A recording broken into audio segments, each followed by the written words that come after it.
যখন কোন বান্দা সূরা ফাতিহার একটা করে আয়াত বলে আলহামদুলিল্লাহি রাব্বিল আলামিন, সঙ্গে সঙ্গে আল্লাহ জবাব দিয়ে বলেন হামিদানি আবদি, বান্দা তুই আমার প্রশংসা করলি। আর রহমানির রহিম যখন বলে আল্লাহ বলেন আসনা আলাইয়া আবদি।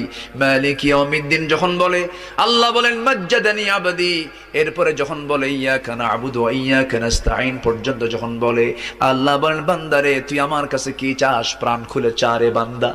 ইহদিনাস সিরাতাল মুস্তাকিম থেকে শুরু করে নিয়া ওয়ালাদ-দাল্লিন পর্যন্ত যখন বান্দা বলে তখন আল্লাহ বলেন বান্দা নামাজের মধ্যে এমন প্রেমের খেলা খেললি, বান্দা তুই যা চাইলি সব আমি আল্লাহ কবুল করলাম।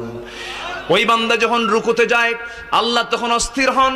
ওই বান্দা যখন সিজদায় যাওয়ার জন্য প্রস্তুতি নাই, সমস্ত ফেরেশতাকে ডাক দিয়ে বলেন ও ফেরেশতারা, এই বান্দাগুলো আমাকে দেখলো না, রাসূলকে দেখলো না, কোরআনকে দেখে হাদিসকে বিশ্বাস করে আমাকে খুশি করার জন্য তার সবচেয়ে সম্মানজনক